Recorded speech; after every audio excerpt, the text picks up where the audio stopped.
Hello, and welcome to the virtual investor conferences. My name is Athena Katsoulis, and on behalf of Social Suite ESG, as well as the OTC markets, we're very pleased to have joined us for our next live presentation from Fathom Nickel Inc., a Canadian nickel exploration and development company. Please note you can submit questions in the box to the left of the slides. You can also view a company's availability for one-on-one meetings through the Schedule Meetings tab found in the conference platform. At this point, I'm very pleased to welcome Doug Porter, President and CFO, as well as Ian Fraser, CEO and VP of Exploration of Fathom Nickel Inc., which trades on the OTCQB venture market under the symbol FNICF and on the CSE under the symbol FNI. Welcome, Doug and Ian. Great. Thanks, Athena. And thanks to the OTC and Social Suite for hosting the conference and inviting Fathom to join. Again, my name is Doug Porter. I'm the president and CFO of Fathom Nickel Inc. And it gives me great pleasure to be here this morning along with my colleague Ian Fraser, who's our CEO and Vice President of Exploration, to give you a Fathom story.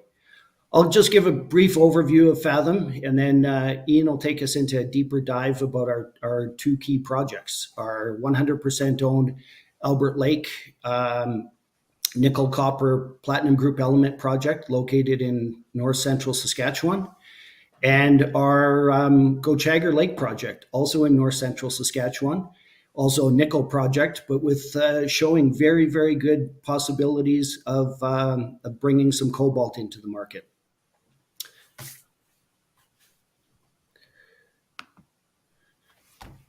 Now, before we get started, I'd just like to invite each of you to review our notice to reader for disclosures regarding our forward-looking information and future-oriented financial information.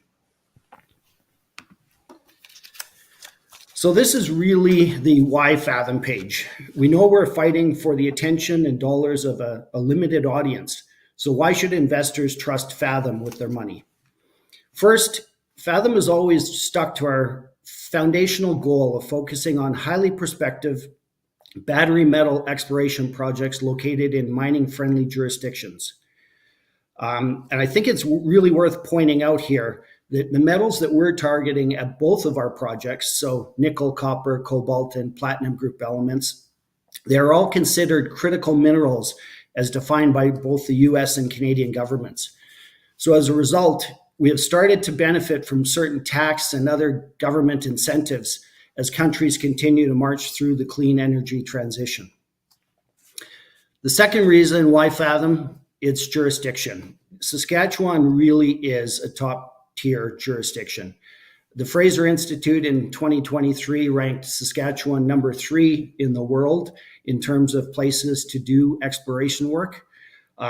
We fell into third place only behind Western Australia and Arizona. And we can attest to Saskatchewan deserving that ranking. It's a great place geologically. We're in the same nickel rich belt as Glencore's Raglan project and Vale's Thompson nickel camp. And Saskatchewan is also a great place to explore from a regulatory and logistical perspective.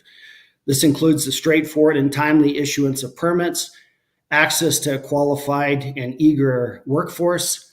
We've got a pro-resource development government and communities.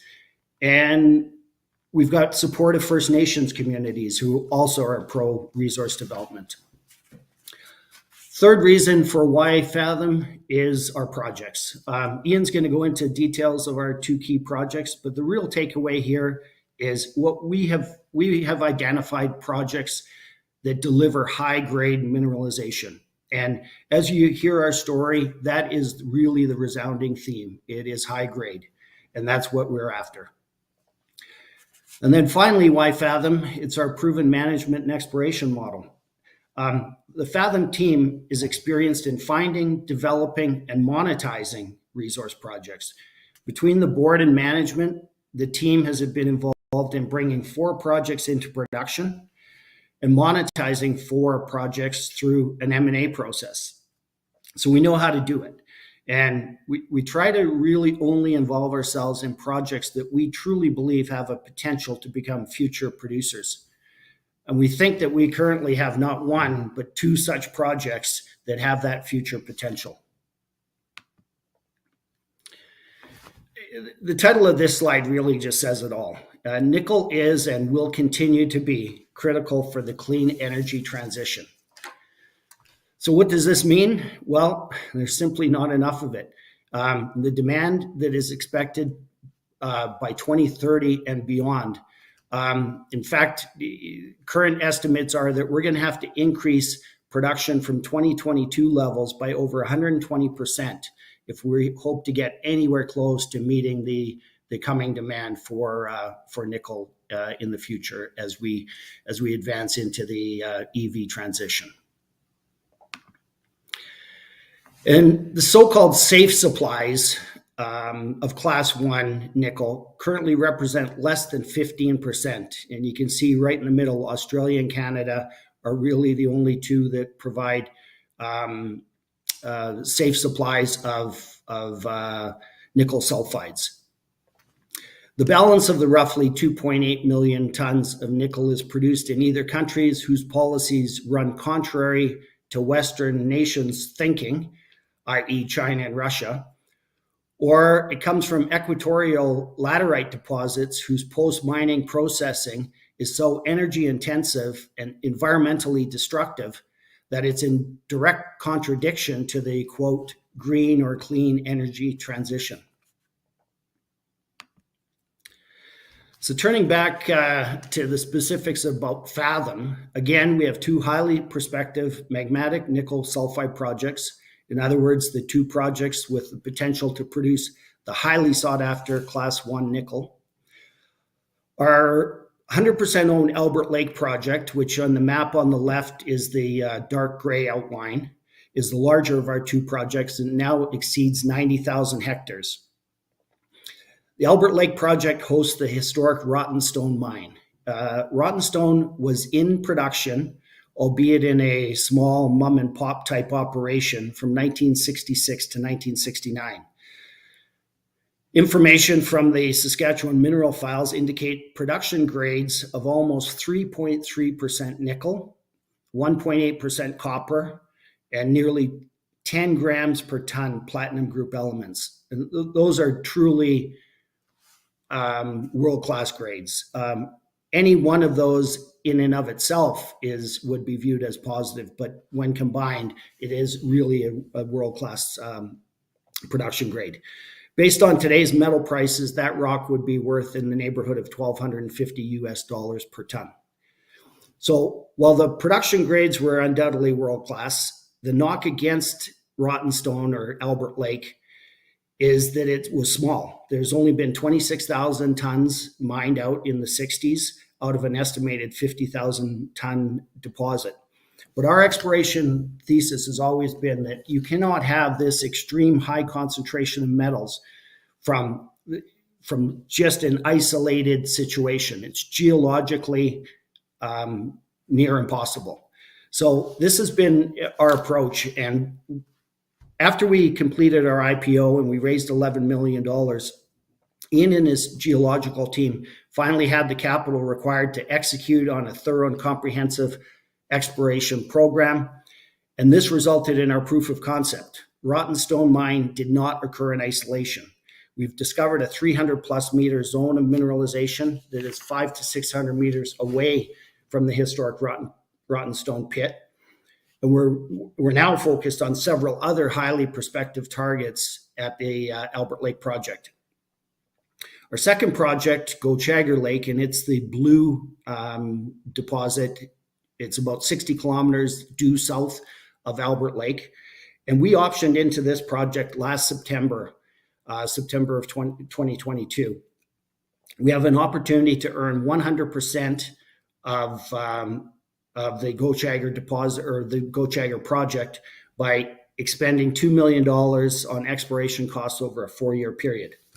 Now, Gochagger, it does host a historic deposit. It's small and relatively low grade that was defined in 1970.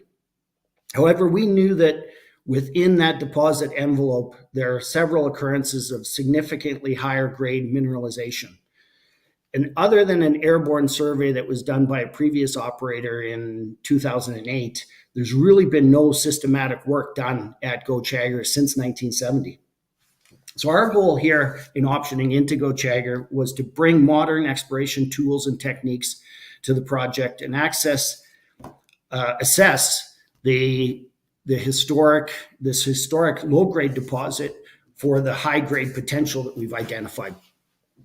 And our first drill hole ever on the project, which we drilled in February of this year, returned an intersection of 1.49% nickel, 0.38% copper, and 0.11% cobalt over 58 meters. Again, just absolutely a world-class intersection. Now, based on those results and very strong electromagnetic responses that we now see evidence of several high-grade mineralization lenses within that original deposit envelope. And in addition, we've seen Gochagger lookalikes within our now 22,000 hectare boundary. So based on our exploration success earlier this year, in the last 3 months, we've increased the size of the Gochagger land area from the original 4,800 that was part of the earn-in agreement to over 22,000. And based on our exploration budget over the coming months, we will have expended in excess of the $2 million. So we'll own 100% of Gochagger by September or October of this year, which is a full 3 years quicker than we originally contemplated.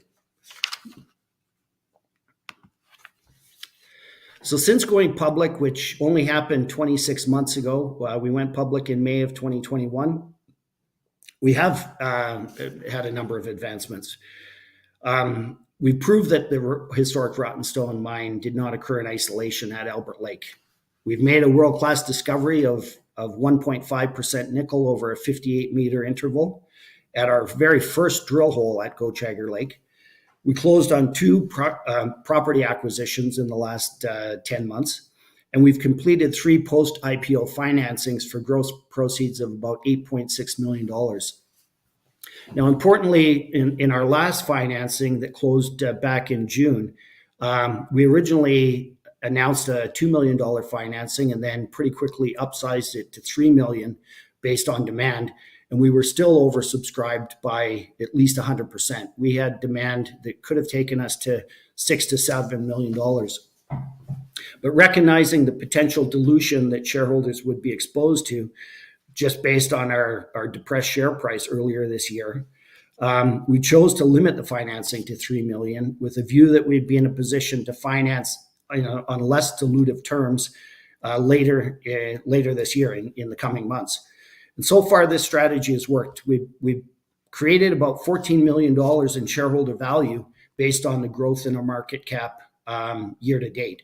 And this translates to about an 82% increase in value pre-financing in exchange for a 19% dilution. So again, so far that approach has worked.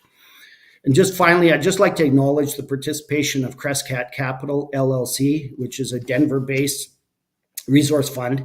And they're our largest single strategic shareholder at now just over 17%. Crescat subscribed for approximately 21% of that latest financing. And they've committed to continuing to support us on a pro rata basis. So they've been an excellent financing and technical partner since our IPO. So with that, I'm going to hand it over to Ian, and he's going to take us into a few more details around our projects. Thank you. Thank you, Doug. And yes, let's get into the Gochagger Lake property here. Initially, as Doug mentioned, this was actually the second property in our portfolio. We picked it up in September of 2022. Originally, it was just a little under 5,000 hectares. And it's important to point out on this diagram on the left showing our current Gochagger Lake disposition, the Mall Lake nickel occurrence and the Gochagger Lake deposit. These were 2 separate claims. And now by consolidating all this through staking and acquisition, we've made it all contiguous. And the significance of the Mall Lake nickel occurrence is this is a drill hole, again, drilled in 1967. There's been no exploration since. And a particular drill hole, we were seeing intersections here of up to 8 meters where nickel is coming in at 1.11% and copper at 0.24%. And this nickel copper ratio, this style of mineralization, the host rock is analogous to the Go-Chagger Lake deposit, and the distance between the two of them is 10 kilometers. So we think this is pretty significant in terms of potential of something very, very significant at the Go-Chagger Lake project. And secondly, the reason for acquiring more land was the rectangle that you see on the diagram. This is the boundary of the airborne survey that was flown in 2008 that Doug alluded to. And we've recognized a lot of very, very encouraging geophysical signatures within this VTEM database. So there too, that was another reason for us to acquire more land. And roughly we've got about 60 to 65% of the area covered in our current dispositions, that being the area that was flown in 2008 with this VTEM survey. So our strategy going in with a very limited budget was to drill a hole in the vicinity of a historic hole drilled in 1967 at the Go-Chagger Lake deposit. The chart down at the bottom, this is hole I-12. And this particular drill hole had 290 meters of almost 0.6% nickel, 0.113% copper, and you can see that the cobalt is blank here. So we wanted to test this area of mineralization with one of our drill holes to systematically sample for cobalt for the first time and test it properly for its potential of platinum, palladium, plus gold, that being the 3PE column. Secondly, we wanted to drill a couple of holes into this deposit to test with the borehole EM. Borehole EM had never been used on this property, and we felt that given that there's probably some semi-massive to massive sulfides within this deposit, borehole EM would be a very, very instrumental tool going forward. And I say semi-massive to massive sulfides, you can see that in this historic hole I-12, this interval at 282.9 through 292.6, 9.7 meters of 2.4% nickel, 0.35% copper, and 0.143% cobalt. This is a drill hole that's on display in the L'Orange Core Library, and this mineralization is semi-massive to massive. So borehole EM should work, and we have, with the surveys that we have done, it certainly has. We've identified very, very strong in-hole responses to the hole that we drilled, 23003. Importantly, some very, very strong off-hole responses, not only in the holes that we drilled, but fortunately there was 3 historic drill holes in the area that were open to bottom. We were able to probe these as well. Now, Doug mentioned that in our drill hole GL 23003, we did have a significant intersection. We get into mineralization. The style of mineralization at this deposit is, if you can envision a disseminated envelope, and then within this disseminated style of mineralization, there are lenses of semi-massive to massive sulfide. Our hole 23003 started in disseminated mineralization, and as things became more semi-massive to massive, the grades go up. And you can see in the chart below where the 58 meter section that Doug mentioned, but as things become even more massive, we had 18.1 meters where the grade was 2.4 nickel, 0.51% copper, and a very significant cobalt grade at 0.18. And much to our surprise, a little further down the drill hole, we got into some extremely high grade platinum, palladium, plus gold. We had a 0.7 meter section where the 3PE value is 28.23 grams per ton. So this was a complete and total, very pleasant surprise. And it's suggestive of potential isolated pods of extremely high grade platinum group elements within this deposit, but importantly, to get that amount of platinum, I think it speaks to the potential volume of this magmatic system. So this is a very pleasant surprise and something that we look forward to delineating as we go forward. Now, this picture here is a photograph of the mineralization in hole 23003. You can see that it's very much semi-massive to massive. The photograph itself, these 3 core boxes, it's about 15.5 meters. This interval here runs 2.3 nickel, 0.5% copper, and very, very impressive cobalt at 0.17. And you can see again here, just the semi-massive to massive, this does produce a very, very strong conductor. The borehole EM in hole was very, very strong, a very, very strong amplitude signal. But importantly, this signal resonates off hole in the very, very late channel. So this mineralization does extend well beyond the drill hole. How far? That's going to require more drilling. So our geophysicists, they've taken the conductivity signal from these in-hole borehole EM surveys, and they attempt to model what kind of a shape, what kind of an orientation will give these responses. And we think that we're dealing with multiple sheets of vertically oriented zones of semi-massive to massive sulfide. And perhaps one of the reasons why this wasn't recognized in 1966 and 1970 when this deposit was originally delineated was they were drilling vertical holes. So this would make it very, very difficult to recognize vertically oriented sheets of mineralization. If you notice that there's a plate at depth, this plate was delineated initially from within a drill hole that did not have any mineralization in it, and it was suggesting that there was a strong off-hole anomaly, this being hole GL18002, off-hole left and below the drill hole. Now this puts this outside of the historic boundaries of the Gauchagar Lake deposit.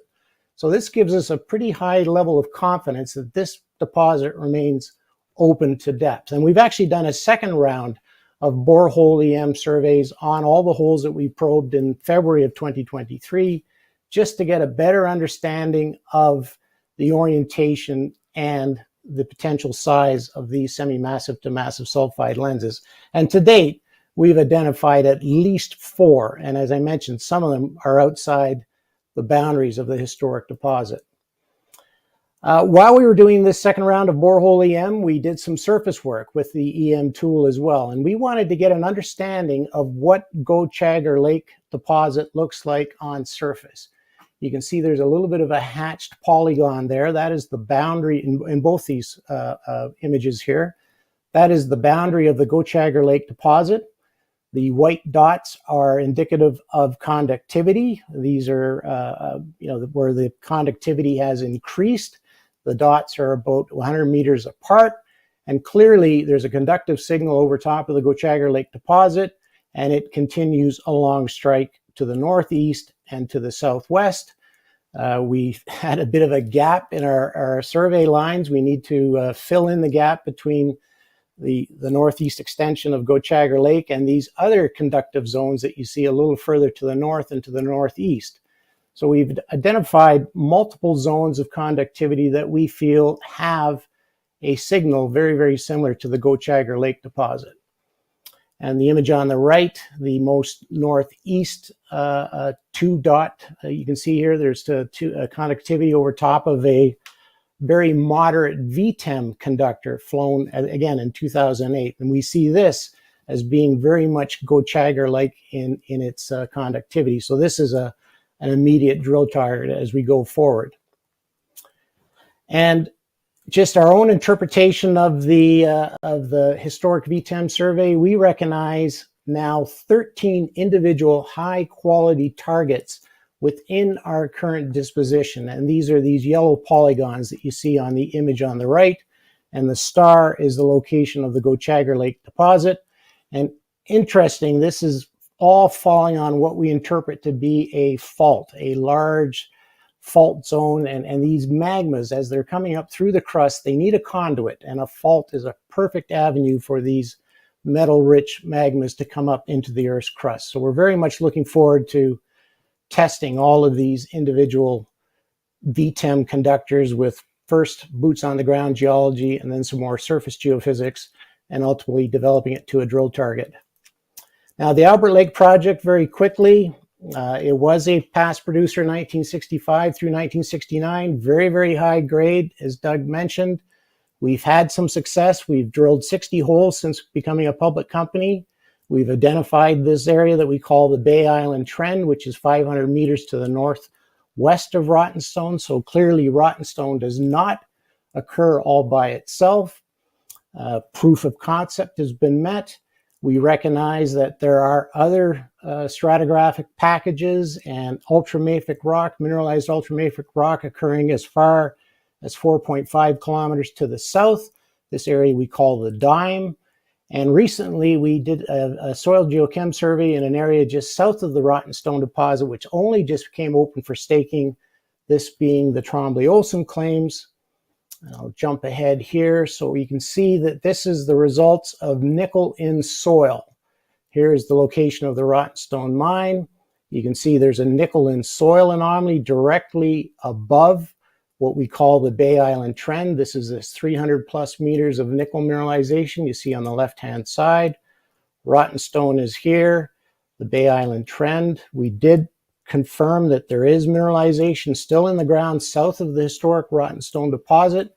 It's in fault contact. We think we recognize the footwall extension at depth. And this image on the right-hand side is just a view of the geochemistry that we've done to date. This area here really does pop out, this being the Trombley-Olsen area. And you can see clearly that there are other areas where we see these high nickel in soil values as evidenced by the bright magenta colors. So we do plan on doing more surface work, extend the geochemistry, and ultimately more surface geophysics as we go forward. So in the interest of time, I will stop there and I'll jump ahead. Doug, we can discuss sort of our cap structure at the moment. Sure. Yeah. Just I guess touch on the balance of the year. So we are financed through the end of this year. We've got we just completed 2 rounds of geophysics, and we will have a drill turning again at Gochagger within about 3 or 4 weeks. Really excited to get out there and test those BHEM conductors that we've identified and confirmed in this latest round. And yeah, it's going to be an exciting time. We're going to have lots of news flow between now and the balance of the year. Just quickly on the cap table, and then we'll get to a couple of questions. So post this most recent financing, we've got just over 100 million shares outstanding. Again, the stock chart on the right-hand side, and I alluded to this earlier, we have seen a pretty nice appreciation in our market cap and our share price. We started the year at about 6 cents, and we're trading today in the mid-20s. I think we're in a bit of a basing pattern here as we move towards drilling. And again, I think we've got a lot of eyes on the story, a lot of new eyes on the story based on the addition of kind of a new shareholder base within both the U.S. and Europe. So I'm going to stop there, and then we'll get to a couple of questions. I'll just read these, and as expected, they're mostly geared towards exploration. Ian, can you just speak briefly about infrastructure at both Albert Lake and Gochagger? Yeah, well, Gochagger is within 20 kilometers of the highway that runs up to the Athabasca Basin. And the Albert Lake project, it's within 40 to 45 kilometers of this same road. Currently, both projects are fly-in only, but we are working on getting permits to access via a network of winter trails and ice roads. There is the main power line that clips actually it's within the 15 kilometers of the northern part of the Albert Lake project. This is the power line that comes from Flin Flon and goes up into the Athabasca Basin. Can we discuss results and success of the borehole EM study? Yes, the borehole EM has been absolutely fantastic. This semi-massive to massive sulfide, as I indicated, does respond very, very well to the borehole EM. And this is going to be our guide as we go forward. We feel that we know that we're in the confines of a deposit at Gochagger, and the borehole EM will point to where we need to drill to stay on these semi-massive to massive sulfides makes the whole process very, very efficient. And we plan to do that in starting in 2024 with a very aggressive program. We're going to have to cut it off there. Thank you very much for joining us and listening to Fathom's story. We'd be more than happy to meet with anybody on a one-on-one story or one-on-one meeting. Thank you.